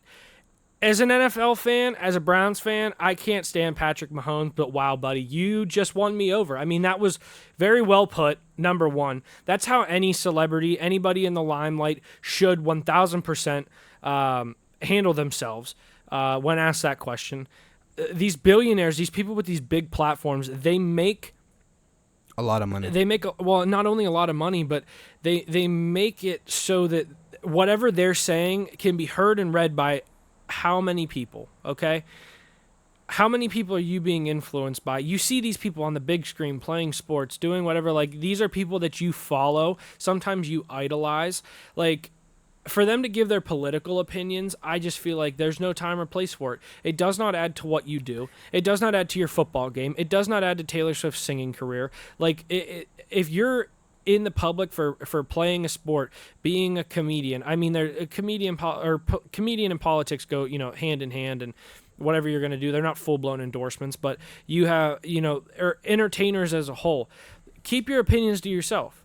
Keep your opinions to yourself. And so this was consistent with a lot of other celebrities, actually. The Rock talked about this too a couple months back, talking about he doesn't want to support publicly any particular presidential candidate. And then also, too, quite recently, Usher went on The View, and I don't know what he was reporting or promoting, but Joy Behar, which she's 80 years old, she's still doing this, God bless her. You think she's still fucking? I think so. Yeah, 100%. Joy Behar, I just wish she wasn't such a stupid dem, because she's an old school New York liberal. She looks good for her age. That's all I'm saying. She's also a comedian. Her stand-up wasn't bad when I watched it from like 2014 before she became like this bitch. But anyway, now she's on the same playing field as Whoopi Goldberg. So I know. But anyway, we're gonna play this for you guys. And once again, I think it was telling, just like Mahomes. I think it was very telling of Usher. It was good for him not wanting to publicly support anybody, because the two candidates, let's be honest, I mean, we like one, but they're not the best. No. So here it is. If it plays. In this emergency that we're in, I think that behooves artists to come out and speak for Kamala against Donald Trump, because he is an existential threat to the country. What do you say to that? You know what? I don't get too deep into politics. I didn't get a chance to watch the debate last night. I obviously have been watching like everybody else. I think voting is an individual choice. And I think that you're right. You have to shut her down the reality immediately. Of the country that we are and the country that we want to be, and find the candidate that you feel both are who fits the category of where we want to be. And that's it. And that's what you vote based off of. Who you highlight and how you choose to highlight it on whatever platform you have is your prerogative. Yes. Yeah. Respect to it. Look at her. Look at how pissed she is. Fuck you, Whoopi Goldberg. Look at how professional that he handled himself there. That was fucking amazing. And the fact that Joy Behar tried to bait him by kind of going off on Trump a little bit. That was so shitty. That was, and it didn't sit right with me. It was disgusting. But anyways, we have Luke one more topic. Pipala. One more topic to talk about today, and then we'll cap the show. Will we get copywritten for music? I don't. Well, yeah. How why? much music though? I think if it plays, no matter anything, what, I'm pretty sure. The first 10 seconds of fucking Fortunate Son right now would sound phenomenal. I know it sucks, but anyways, we want to get monetized. So the problem, you talked to me about this yesterday. We agreed that we were gonna make this our final topic on today's show, and this is the final topic. The Browns play at 1. The frogs are gay. That is the most important topic today. Alex Jones was talking about Biden gave the green light for NATO to start bombing Russia with high-powered missiles. Russia warned that this will be a declaration of war by the West. This is not good, because the quote that we're talking about, we're reading from the tweet that quotes that, rather. Gen Z, get ready. We are on the brink of World War III unless someone smarts up quickly. So I said this last podcast, and I will continue to say it. This is the number one reason why I am voting for Trump, because this administration, for some reason, has a bone to pick with Russia. In particular, because Biden has not contacted him and just spoken to him in over 2 years. Right. Trump, they love to say that Trump colluded with Russia, and he colluded with all of these foreign leaders and dictators, and they talk about how he loved them. The fact of the matter is, we were in a high, I don't even know what you would say. We were at odds with North Korea in 2015. You always heard about Kim Jong-un missiles, Kim Jong-un rockets, Kim Jong-un. Rocket Man. North Korea, right. Rocket Man. And so Trump did what no other president has ever done. And he went over to North Korea, and he crossed the border, and he talked to him, and he essentially disarmed him. This is huge. We could have had World War III with North Korea, but he de-escalated it. Exactly. Okay? What was this called? He authored, I don't know if he authored, but he was in charge of something called the Abraham Accords, which he was up for a Nobel Peace Prize, and nobody talked about it, but it had to do with Israel and moving the capital and moving an embassy, whatever. He's always been somebody that was a peacetime president. We never started any wars under Trump. There were no new wars. They tried to get out of Afghanistan. They wanted to do it right, though, and they weren't able to do it because he got voted out. And so you saw what happened when another administration came in and kind of tried to do what he was doing, but obviously they're not good at their jobs. 13 American soldiers died. This is a fact. Plus all the citizens. Right. We left behind billions of dollars of equipment, tanks, all that stuff is now with the Taliban. I'm not gonna lie, bro. I don't want to fight for this country. Not now. Not now. I'm sorry. I sit here, and I salute every single person that is there. Genuinely, I do. Genuinely, I do. I feel for them that Kamala Harris lied during the debate, saying that there was, nobody in active war, and then there were Americans in active war fact-checking her in real time, recording the screen, saying like, "Yeah, I'm in a foreign country with the United States military." What Exactly. And now we're setting up for wartime. So not even a full week has passed since the debate, and we're headed to war. We are headed to war because, basically, as this means, the Ukraine, which is a part of NATO, shouldn't be going to then send missiles into Russia. And I understand that Russia has been blowing the Ukraine apart, okay?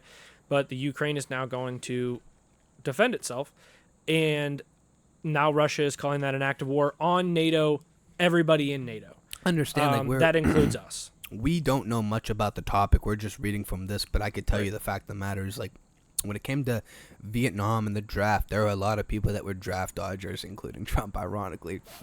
But a lot of people, including Muhammad Ali, they destroyed his career. He was in the prime of his career, saying he didn't want to fight. He didn't want to kill Vietnam soldiers over there. That's not the exact quote, but he didn't believe in the cause. And it was eventually proven, the fact that, like, the government started a false flag to get us into that war. Yeah. It was all a financial thing. But the point I'm trying to make here is, like, I don't have any beef with anybody from Russia or Ukraine. I don't want to be sent to kill people. So, and there was that whole controversy too. Everybody was talking about it, how they like reinstituted the draft when it really wasn't that. It was something like they just, I don't know, they renewed whatever rule there was or whatever it was. But the problem is, like, I don't think that doing this, if you're America, is a good thing. I have more of an isolationist perspective. I think that we should be helping foreign countries to an extent, but we shouldn't be sending equipment and fighting proxy wars over Absolutely there, man. not. Absolutely not. They and now we're going. And the issue is now we're going to war with Russia. You know, it's inevitable, and so I just imagine how things were 3.5 years ago. Yeah. We did have Trump in office, and Trump has said multiple times how connected him and Putin were. Yeah. Not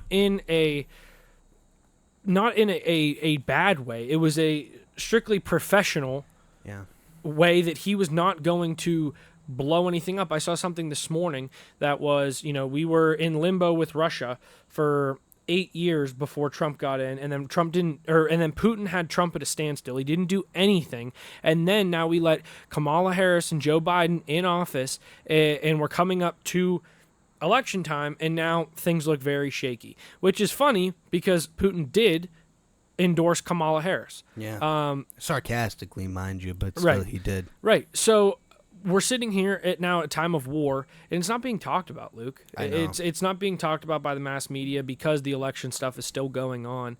And one of the theories is that this is going to happen in order to delay the election, because everybody knows what happens if Joe Biden was deemed unfit for office, which we just saw everything that we made fun of. They should have 25th amended him that.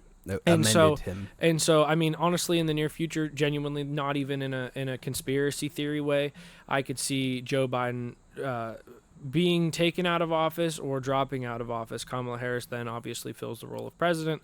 They're going to do everything in their power to make sure Trump doesn't get in again. They are, but let Alex Jones tell it. Oh, all right.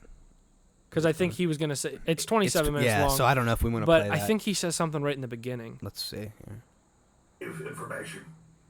It's official. The London Guardian and New York Times are reporting that what the UK said 4 days ago is true.